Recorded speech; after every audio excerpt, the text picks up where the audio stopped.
upload the Google Doc, the Google Slides. Say again?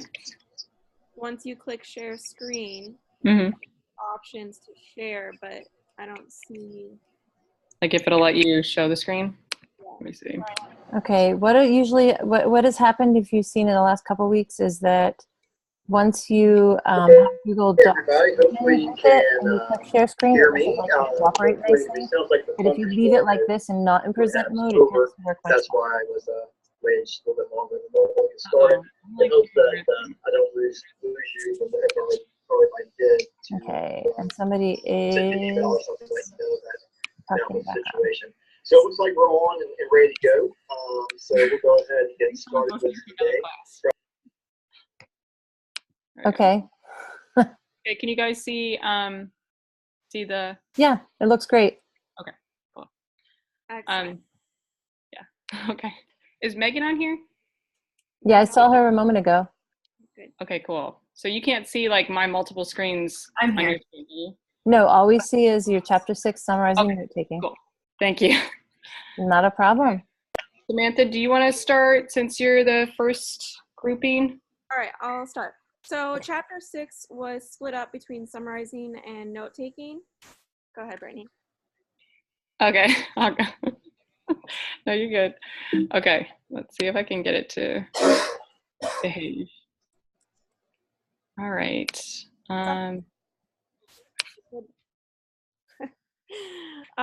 So summarizing is the process of distilling information down, so breaking it down from a lot of information into basically what's the most important part.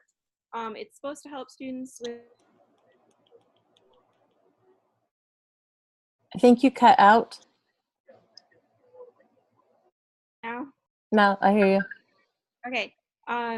It's supposed to help with understanding, memorizing, and learning for students. And I put in parentheses relevance because the importance of summarizing is trying to find the relevant information, which is a lot of information. So note taking is the second section of chapter 6, and note taking is a little bit different. Instead of breaking down the information, we're trying to find the key ideas. And we need to use explicit instruction as teachers and professionals that are guided and are more structured. So I am a language arts teacher. I put outlining, webbing, and mapping as types of note taking that we might not realize we are teaching students to utilize. Go ahead, Brittany. All right, so class and practice. It was broken into two parts. As professionals and teachers, we normally encourage for descriptive writing to use details, colorful adjectives, adverbs, and visualizing. And then on the opposite side, I put summarizing and encourages omitting unimportant material. So we also have to teach how to omit that material to focus on key ideas. Using summary frames, there are several that you can utilize, and I think Brittany's going to talk about it in the next couple slides. And then reciprocal teaching is when, as teachers, we model it to students, and then the student takes over as a teacher. Literature circles are a really good way to introduce that type of reciprocal teaching. All right, rule-based summarizing strategy. So this is something that I read about in the book. It's very simple, but it's guidelines as teachers to take a step-by-step process and use.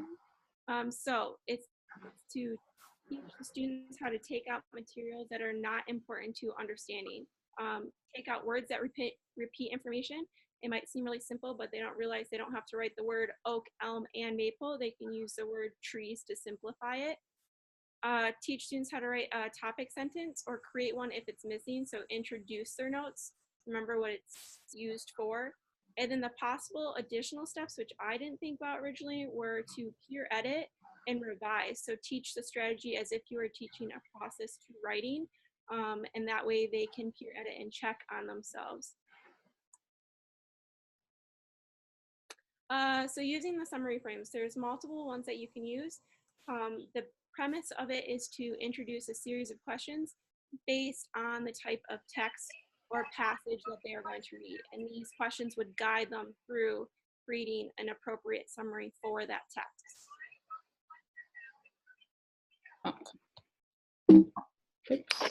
Okay. So narrative frame, I put a lot of information on here. I also put links to a Prezi that kind of will let you move through and look at different pieces and different examples, because I didn't realize that I was teaching narrative summary frame when I was teaching writing. So there's two ways. I'm just going to go really briefly over these. So the little poster that you see is kind of a clever idea that I've seen this summarization tool being used.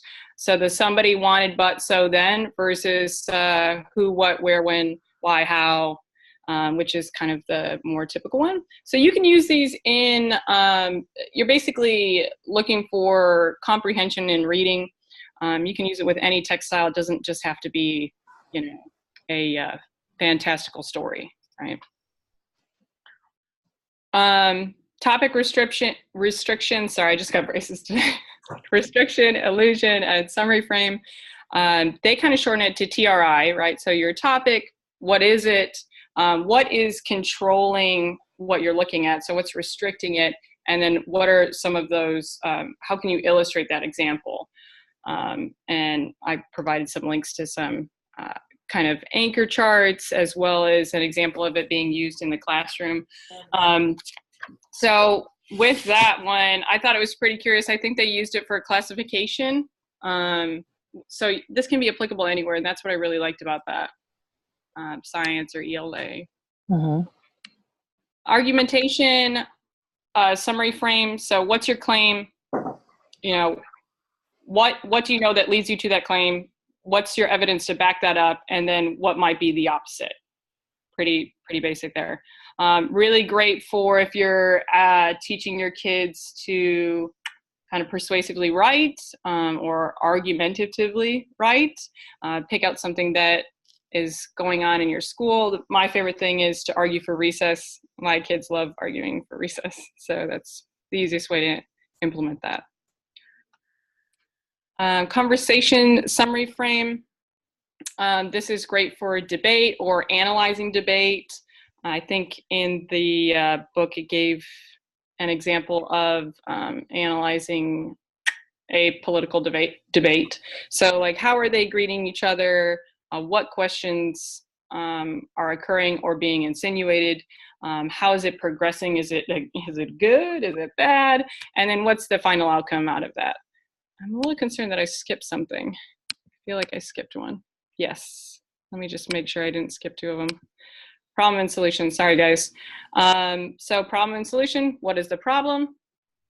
Pose the solution to that problem. So a big one in Texas that they like doing, and I think they mentioned in the book, was something about oil spills. So because we're well known for oil and kind of all of the substances that are used in construction, right? The sticky glue that goes under the carpet. A lot of that has repercussions and ramifications for the environment. And so we ask our students, you know, which do you want? Do you want sea turtles or do you want this? So we ask them to solve different problems, and that's a little anchor chart for that too. All right. I think it's Megan now. I think I'm on mute now, right? Okay. So I had engaging students in reciprocal teaching, and like Samantha had said before, it's something where the teacher is going to start out and then gradually hand over these jobs to students. These jobs can be one student taking all of them or multiple students. They give examples in the book as in one person takes on each role, summarizing, questioning, clarifying, and predicting. And then they each take turns taking on that role in the group and kind of teaching and helping each other along with whatever topic they're doing. And it did mention that it was used mostly with expository text. Can you go to the next slide?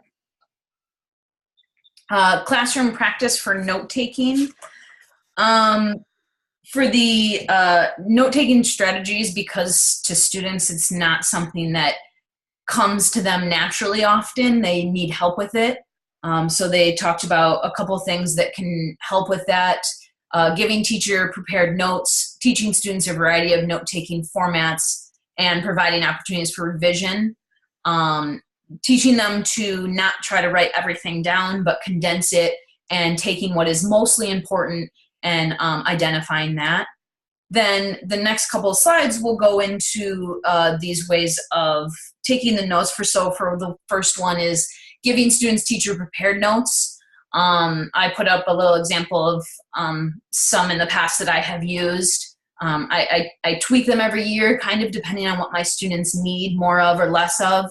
But it did talk a lot about with the fact that you can differentiate between students for these, which I do.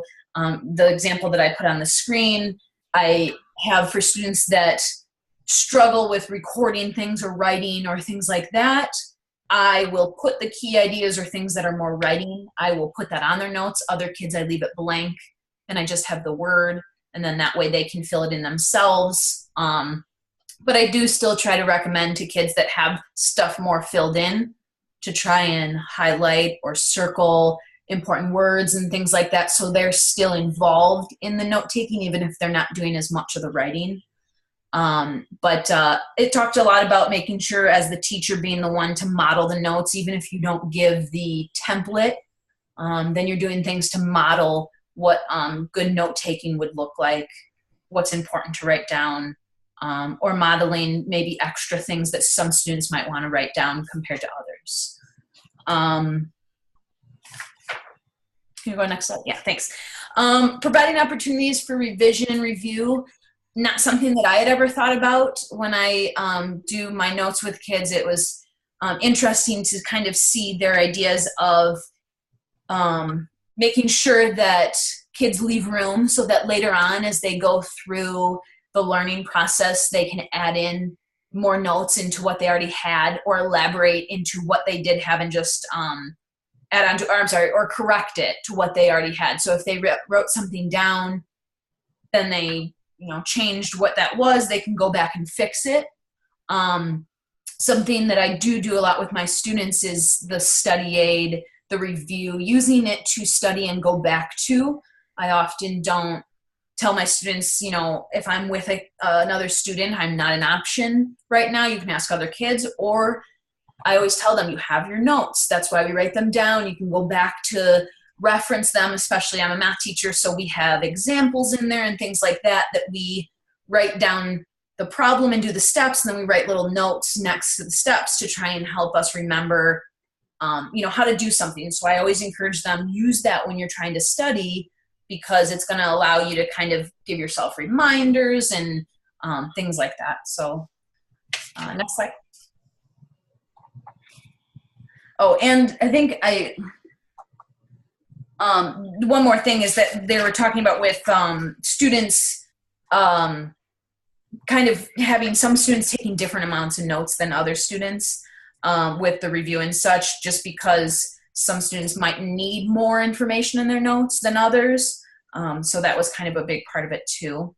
I think we went a slide too far. Oh, maybe not. I was a little off. Okay. And then the last thing, now we did. I'm sorry, that was my fault. Tips for teaching using summarizing and note taking, and it just kind of gave a couple more pointers that weren't in the rest of the chapter. Making and displaying a poster for the rule-based summarizing, which you saw Brittany already had an example of that when she was doing, and that was a really good example for taking and putting on the wall and referencing back to. School-wide agreement, which I think is probably something that's hard to do, to get everybody on the same page, but I think it was a tip that I think would be really great in some schools, and I think it'd be hard to do, but it would be a really good thing for kids to be going through and having every class and they are summarizing in the same way. Students practicing summarizing and note-taking with things that they're already familiar with before they do it with new topics. Modeling note-taking several times as the teacher and kind of walking them through it. Providing explicit corrective feedback to students while practicing note-taking. Leaving space for new notes later. Planning time for students to review and edit notes, which I didn't think of, but that'd probably be something to really actually focus on, making a point of planning to do it, so you really get students into it. And then making time for students to share thinking with others, when using webbing and such. Did I swear I skipped a slide. You want me to take you to the last two real quick? Okay. Okay. All right. So the research that we pulled from the book was a study that indicated that no matter how you introduce it, whatever summary, frame, or strategy you choose to use in your classroom, that using summarizing and note-taking has positive effects across content areas. It's easily applicable to all content. So summarizing, it does increase on assessments, but note-taking had the highest increase across the board. And the studies just indicated that if you consistently use these strategies and use them in the beginning of the year and throughout the year, that students have a better chance of performing better on academic assessment. Next slide, please.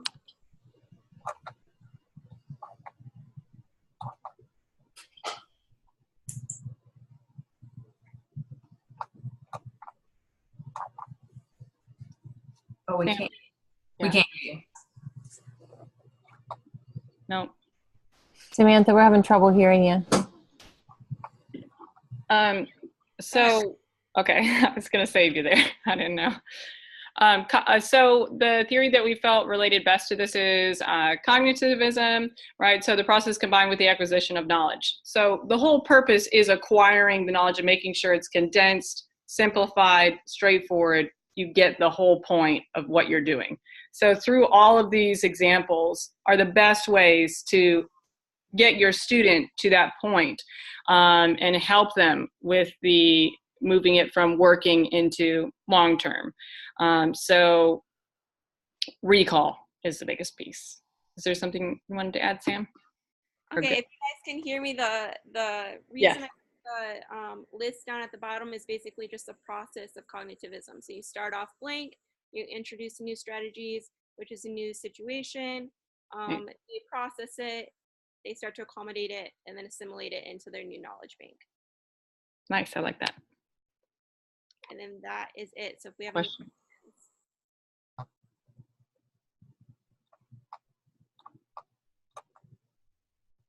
No? I think that Okay. was really great. Your examples that you guys were providing, whether they were from your own classroom or for somewhere else that you'd found, those were really excellent, posters and strategies and examples of that. And I really appreciate that. Thank you. Thank you. Thanks for going through the slides, Brittany. Oh, no problem. Sorry, it was a little sketchy there. And I did put the link for both of the presentations into the chat from everyone, so that you're able to follow along in case it's cutting pieces off on your screen or whatever, because sometimes the Google presentations don't like to format nicely whenever they come up on yours, although I'm seeing everything fine tonight. I know last week that whenever they were presenting it, it was not showing up real well for everybody, or at least some of us, so there's that as well. Nice job so far tonight. Good job. The other group, since there isn't any other questions for this chapter, does anyone who's loading up the chapter? I have 7? it. Okay, perfect. So we're gonna hit the green arrow. Yeah, go to the bottom where there's a green box with an arrow for sure. Yep, there you go. Perfect. It worked. It's showing chapter 7 presentation, your whole browser screen right now. And that looks great to me. I don't know how it looks to everyone else, but the chapter 7 is the second one loaded. So you have that in case it's not coming up across there. Alrighty. All right, then go ahead and get started. All right, Maddie, are you gonna start? Yes, I'll lead us off.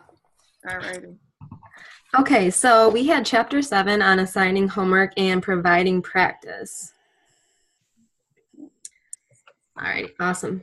So basically this chapter just kind of talked about, in the past few years, research has been done on the effectiveness of homework.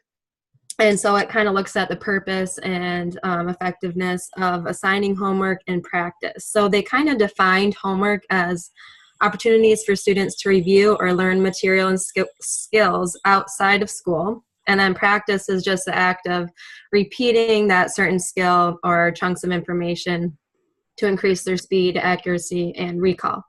So there's been research studies, and there's a couple listed that I had here that have shown some positive effect, not a great deal, but some small positive effect between homework and achievement levels. But there can be different factors that affect the influence of this. And some of those include the quality of homework that's given, what the home life is like and their parental support back home, the classroom structure, and just the learning preferences that students have.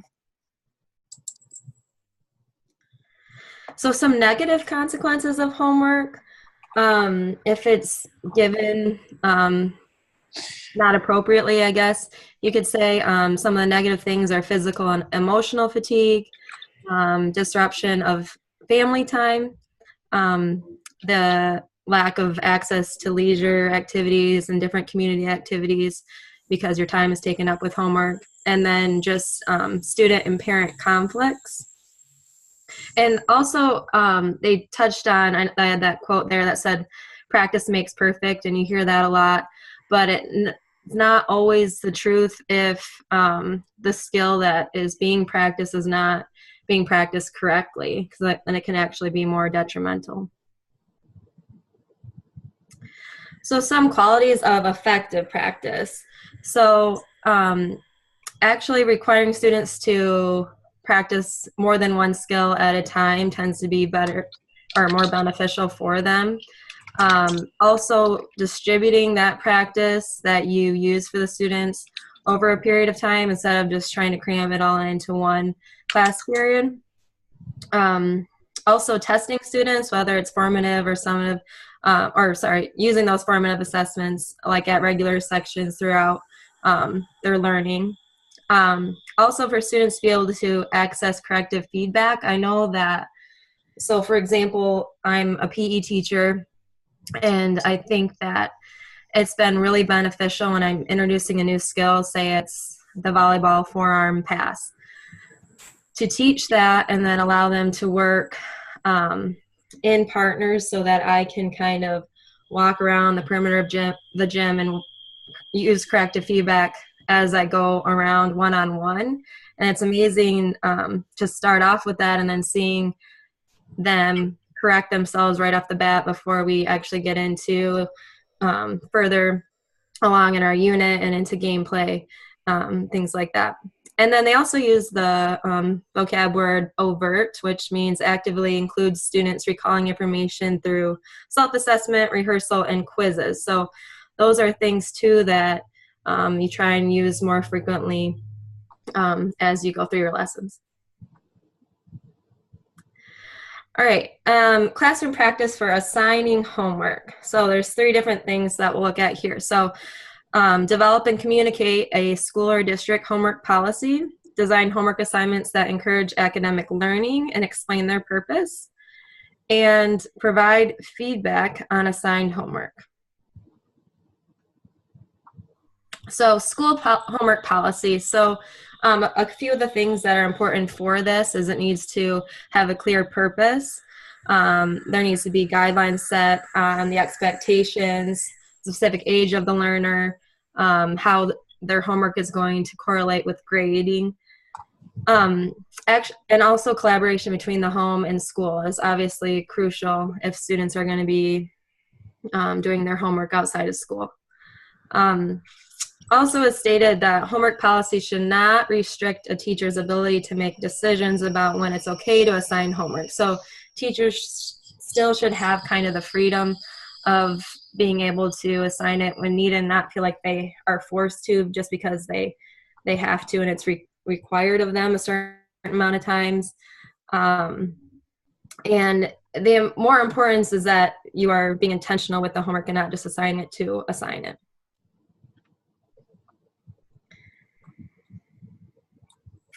Okay, time on homework. So there's a couple rules that were stated in the book. One of them said that the general rule for homework length would be 10 minutes times the grade level. So if someone's in 2nd grade, then they should have 20 minutes worth of homework. That's just kind of something that the book has gone by. I know a lot of other teachers do as well. There's also been research that suggests that some higher performing students might spend some less time on homework than lower performing students. And also the length of homework time may be less important than the perceived quality of the homework or the degree of effort given by the student. So once again, be purposeful and intentional with the homework that you're assigning. Okay, and I think it's gonna switch over now. Okay, can you hear me? I hope so. Okay, so parent involvement in homework. So this goes along with the recommendation of developing and communicating a district or school-wide homework policy. So I really liked the quote on page 105 that it isn't so much whether parents are involved as to how they are involved in the homework process. So with that being said, parents should not be required to help students complete the actual work involved in homework. Instead, there are other ways they can be involved in the homework process. So I listed different ways parents can be involved with homework without getting too involved in the content. So homework should urge parents to have discussions with their child to help motivate them, better understand what is expected of the student by grasping their learning objectives. It should create opportunities to communicate with teachers. It should urge parents to encourage their children in their schoolwork. Parents can set a defined time or place for homework to be completed, and parents can help clarify questions such as following directions, but again, they're not required to teach the actual skill or activity involved in the homework. So this is a little list I think that I might actually provide for my students' parents at back to school night this year so that they understand how they can help their children be successful.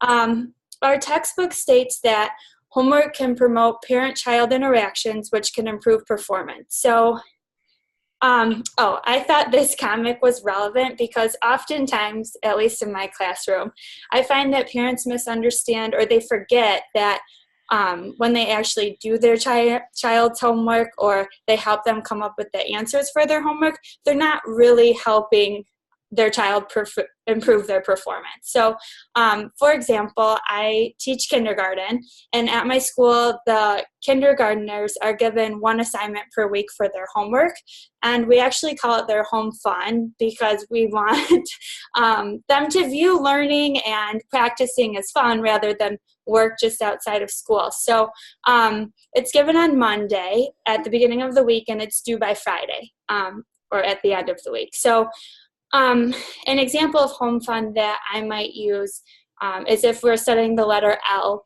I might have students cut out 4 pictures that begin with the letter L from a magazine and glue it on a piece of paper and then bring it back to school, and they can share what they found with their classmates. But a lot of times, especially at the beginning of the year, my students might come to school with these perfectly cut out little pictures, and then that's when I need to remind parents that their child probably needs more practice cutting and gluing than they do, and to allow their child to cut and glue if they can help it. So basically, if a student cannot complete an assignment on their own, it's not appropriate for it to be assigned as homework.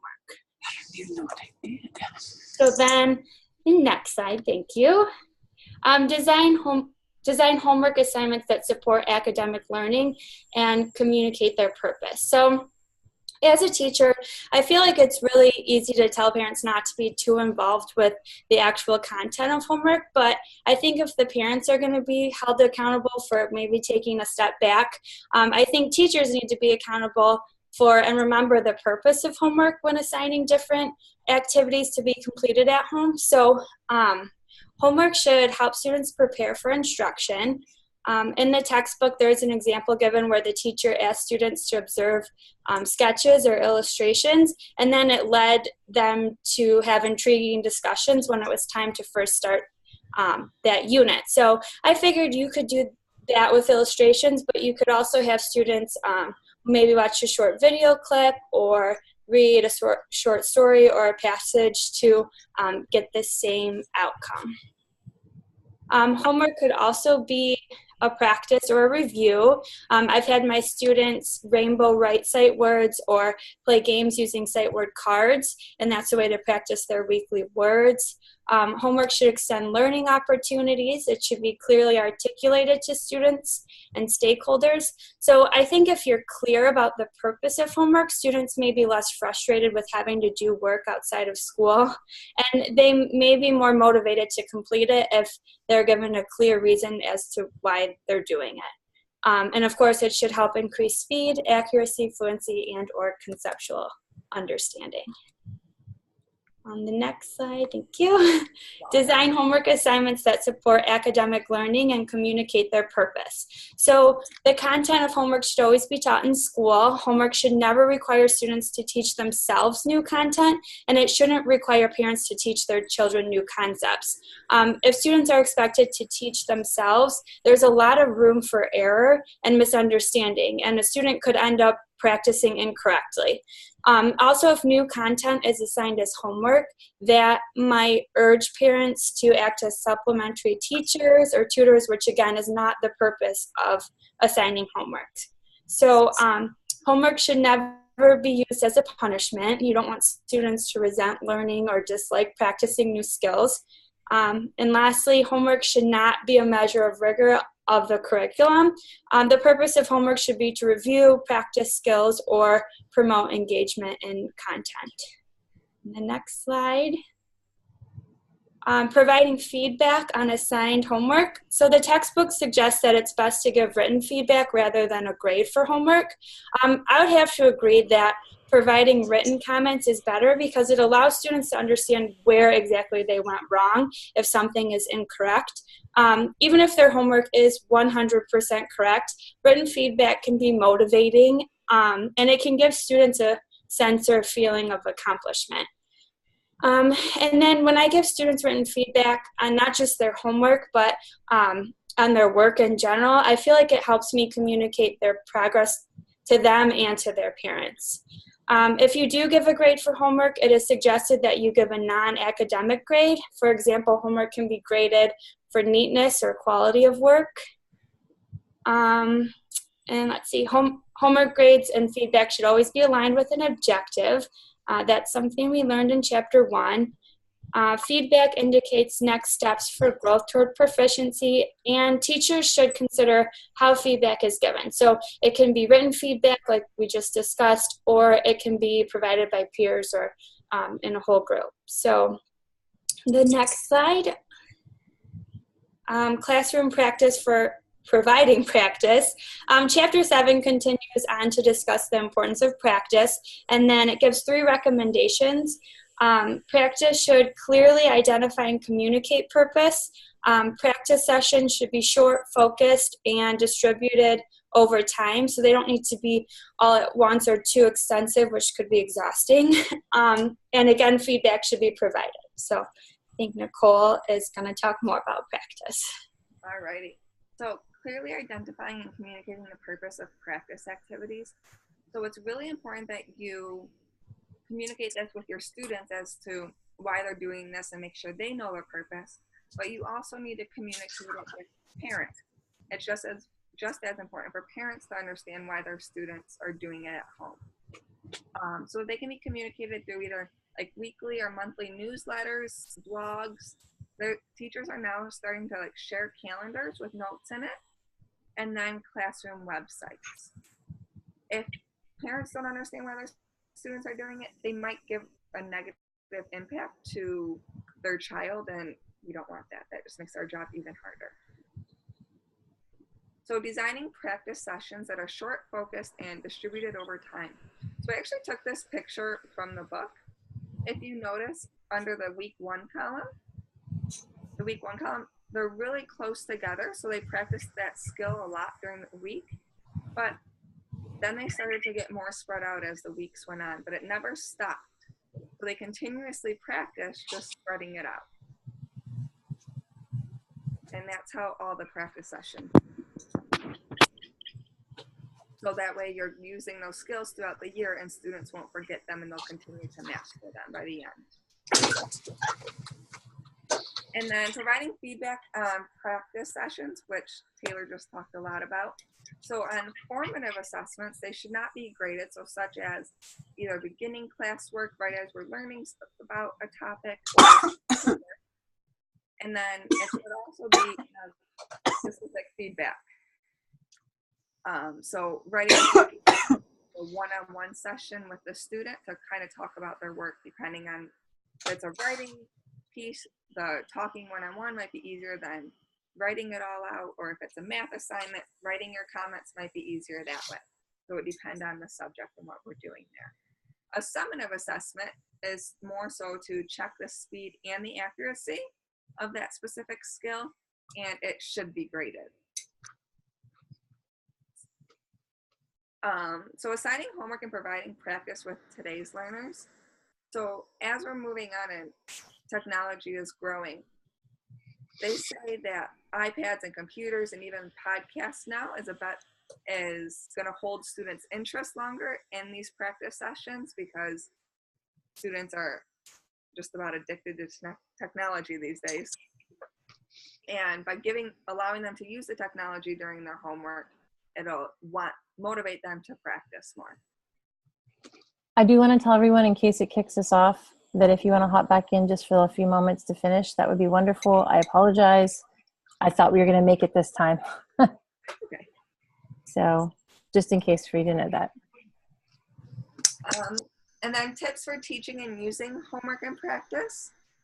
So it's important to keep asking ourselves as educators, what learning will result from this homework assignment? And if we can't answer that question ourselves before assigning that homework, then it probably isn't the correct homework assignment to be assigned, and we need to find something more meaningful for the student. And we need to assign homework that'll help students deepen their knowledge or become faster and more proficient. We should check that students can perform the task independently before assigning homework, because if they can't perform it independently, then they're just going to go home and their parents are going to do it at home for them.